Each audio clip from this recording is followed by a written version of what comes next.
Hi, gang. I'd like to take a moment to talk about reward charts and why they are not the recommended way to get kids with ADHD motivated to do the things that you need them to do. So let's take a minute and think about what the purpose of a reward chart is. So first of all, you give somebody a reward because you want a specific outcome, right? I want you to engage in this behavior in the way that I would like you to engage in this behavior because it's the right way to do it, or it's the more effective way to do it, or it's a calmer way to do it. And I think that if I put this sticker chart up and offer you a sticker for doing it a certain way, right? Let's use homework as an example. Let's say, you're coming home from school every day and you're sitting at the table and you keep getting up and running around or asking for snacks or slinking off your chair. I know my son used to do that. He would just turn into kind of like slime and just slide off the chair and roll around on the floor at some point. And you want to get your kid not to do that. And you say to your kid, hey kid, if I offer you this sticker for doing a great job on your homework and not slinking onto the floor and not getting up a million times and not running around, not, a lot, as us parents like to say, giving me a hard time, then you get a sticker. And once you accumulate a certain number of stickers, you're going to get a prize, or you're going to get an ice cream sundae, or you're going to get to pick the game at game night, whatever it is, right? That's great if your child really fully and truly has control over this behavior, right? We're assuming that the child has the choice, right, of sitting at the table and getting their homework done, or getting up a million times and making a whole big thing out of it. So let's ask ourselves this. Number one, if your child could just sit at the table and do their homework and get it done without there being a whole to-do and getting in trouble, why wouldn't they? Right? So we want to try to believe in this concept, and I'm not the one who coined this phrase, but I believe in it wholeheartedly. Children do well when they can. So if your child could just sit and get their homework done, they would just sit and get their homework done.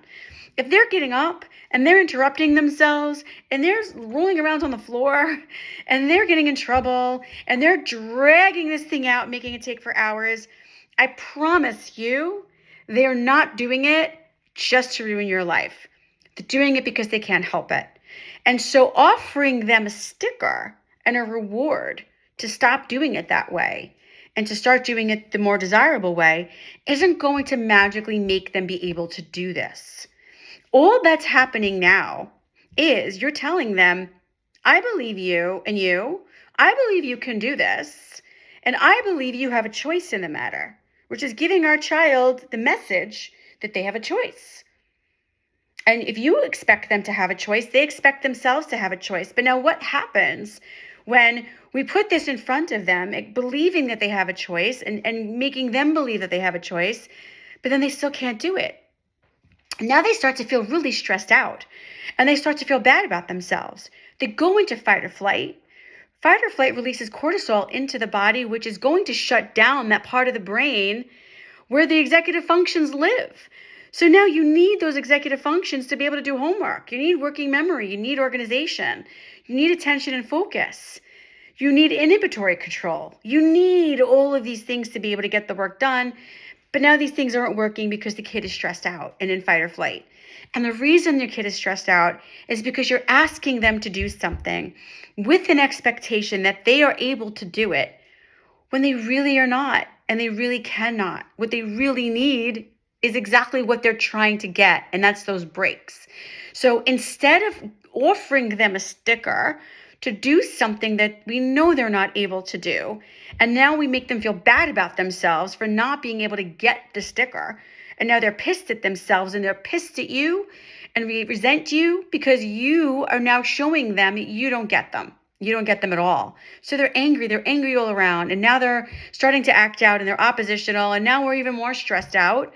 And now they're even more stressed out. And even worse, now we're, being punitive with them. And we're taking things away from them. And we're yelling at them because we've gaslighted them without knowing it. We've set them up for failure by asking them to do something that they cannot do and offering them a reward to do it, which they now cannot get.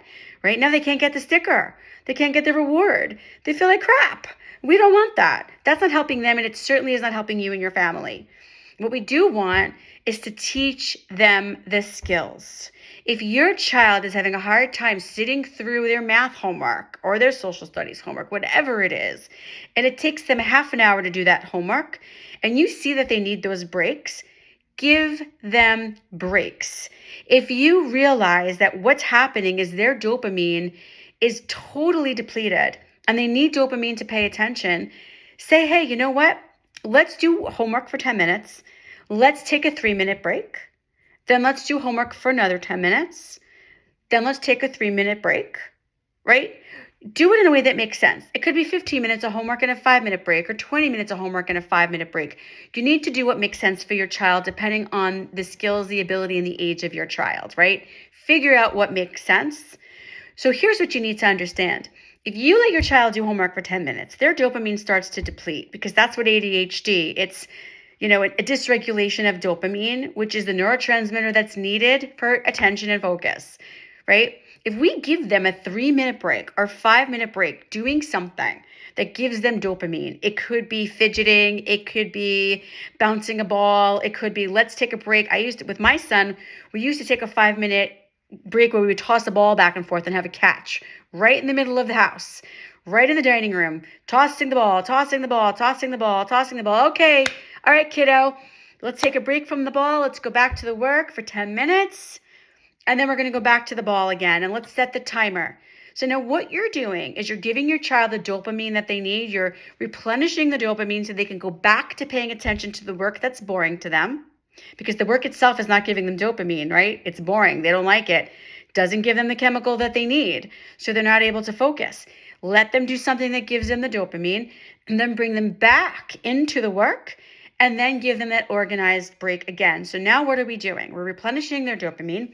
We're teaching them about organization, and we're teaching them about time.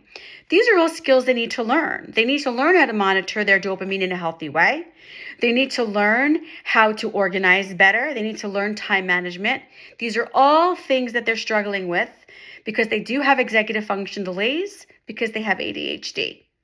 I know this is a lot to take in, but this is my spiel about behavior charts.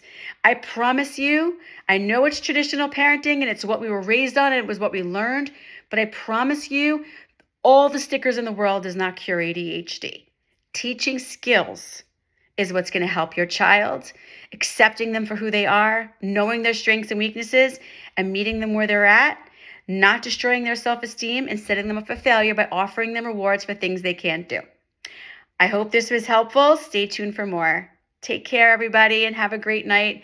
Good luck at homework time.